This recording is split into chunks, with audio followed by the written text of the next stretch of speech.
জামালপুর জেলার নদী তীরবর্তী এলাকায় টানা প্রায় 2 সপ্তাহ ধরে বন্যায় ব্যাপক ক্ষয়ক্ষতি হয়েছে ফসলের। বন্যার পানিতে ভেসে গেছে ফসলের ক্ষেত এবং বীজতলা সহ পাট এবং সবজি ক্ষেত। বন্যায় ক্ষতিগ্রস্ত অসহায় মানুষের দিন কাটছে এখন চরম দুশ্চিন্তায়। জামালপুর প্রতিনিধি ফজলে ইলাহি মাকামের প্রতিবেদন।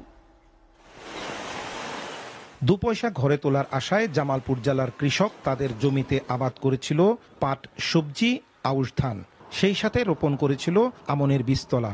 কিন্তু প্রায় 2 সপ্তাহের বন্যায় পানিতে ভেস্তে গেছে সবই। কৃষি বিভাগের মতে এবারের বন্যায় 11,524 হেক্টর জমির ফসল পানিতে ডুবে যায়, যার ক্ষতির পরিমাণ 138 কোটি 50 লাখ টাকা, যার মধ্যে আউশ ধান, রোপা আমন, সবজি ক্ষেত, বীজতলা, পাট ও অন্যান্য জমির ফসল পানিতে তলিয়ে গেছে। এদিকে পানি নামার পর ফসলের ক্ষেতে দুশ্চিন্তা বাড়িয়ে দিয়েছে কৃষকদের।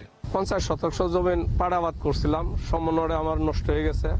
এখন আমার চলার মতো কোনো পথ নাই। যদি সরকার কোনো অনুদান কিছু আমাকে দেয়, তাহলে আমি পুনরায় আবার কোনো আবাদ ফসল করে পাবো। 70 শতাংশ জমি ধান বুনেছিলাম, সেই ধান আমার সমস্ত ধান বন্যায় ডুবে গেছে।